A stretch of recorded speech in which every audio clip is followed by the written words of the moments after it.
as they get it with under a minute to go now in the football game. Charles, why didn't they just take the knee there? You're asking the question that I'm asking as well, because we've seen a lot of football where coaches decide maybe they get a little greedy. I don't know if they're doing it for stats or for what reason. We've seen it happen in college, and how about in the NFL? The miracle of the Meadowlands. All they did. And he lost the football, and the Falcons grab it. And they'll start out with great field position at the 47-yard line in enemy territory. Well, you know, in this situation, they're making the adjustment to be more aggressive. You got to wrap that football up. Yeah, it always amazes me that people don't understand that well, because you're going to come in as a defense. The first guy makes the tackle, you try and stand up the ball carrier, and here come the rest of the guys trying to knock the ball out.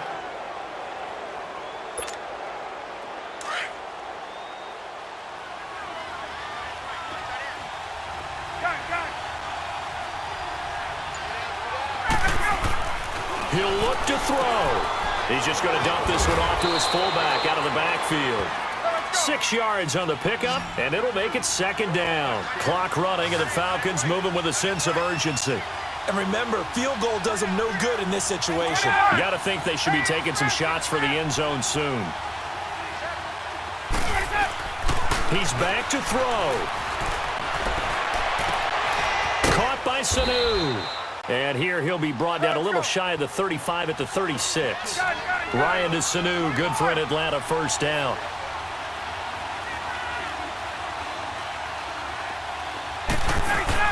Back to throw.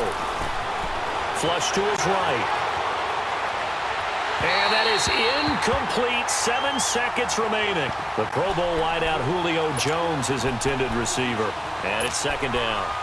So he's unable to complete it there, and just not the game that you would expect from him. He's been off the mark really start to finish. Yeah, it makes you wonder what exactly is going on. Is he a little bit dinged up here, or is he just off just by a bit? Maybe he can get it back in this situation. He'll need to. They'll look to throw. He'll buy some time right. Now a desperation throw deep, and it's caught. It's a touchdown with zeros on the clock, and an extra point will send us to OT. Brandon, we've seen this many times before. They've got the momentum. They just scored. Go for 2 and end this thing now.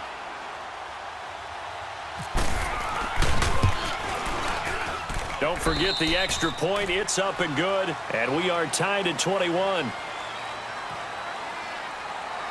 And here in overtime, if the team that receives the ball scores a touchdown, it's over. If they don't, we can still have some more football. That's exactly right. If they go down and kick a field goal, the other team gets a possession to either match it or score a touchdown to win the ball game. If both teams kick field goals, the next team to score wins. But if the receiving team throws a pick six or fumbles the ball and it gets picked up by the defense and they score, the game is over at that point. That's fielded in the end zone. And no run back here. This will be a touchback, and it comes out to the 25-yard line. And here now come the Falcons. Set for their first drive here in overtime. And this is where the crowd can really become a factor. They've had to battle it all day, but I know what you're saying. In overtime, that gets doubled, doesn't it? At least, because now the crowd really wants to be involved and help their team, and that first drive can dictate the whole thing, because they know if this team takes it downfield and scores a touchdown, it's game over. It's been loud in here so far. A gain of 4 on the play, and that'll bring up second down. Now Ryan going to give it to Freeman, and he'll slip his way up across the 30 to the 32. Damon Harrison, the one on the stop. And the big fella stuffed that one up in a big way. I think doubling him has a real priority, because you can't move up to the next level if you don't take care of him first. And he's able to take this one up to the 35-yard line. Call it a gain of 3, and that's going to make it 4th down.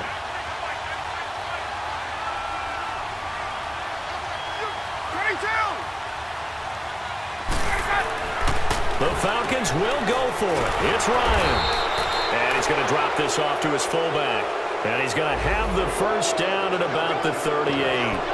So that one will be accepted.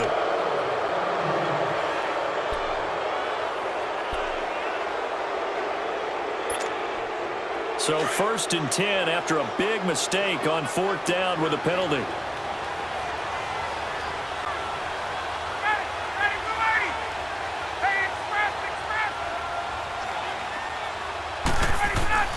Here's Ryan to throw. He's going to go for a big play downfield. And that one falls incomplete. Looked like he might have had position there, but he couldn't hold on at second down. Even without a ton of pressure in his face, it just shows how difficult it is to pick apart his own defense. Those guys are sitting back, and they're not playing receivers as much as they're playing the eyes of the quarterback and when he delivers the ball. 2nd and 10. It's Ryan again. That's caught inside the 20. And he is in for the score. And it is absolute stunned silence here as they win it on the road in overtime. Partner, a great game that we got to see and making it extra special. Not only did I get 4 quarters with you in this one, I got some overtime, a little whipped cream on top. Look at you, trying to make this whole thing palatable. I just want you to pay for my meal later. You really just wanted 4 quarters, what you wanted. But how much fun was that? We had that type of a game where we got us to overtime, and then we get the dramatic ending to finish things off as well. What a game. So that'll just about do it for Charles Davis. I'm Brandon Gaudin. You've been watching the NFL on EA Sports. For more, log on to easports.com. With that, we sign off from MetLife Stadium.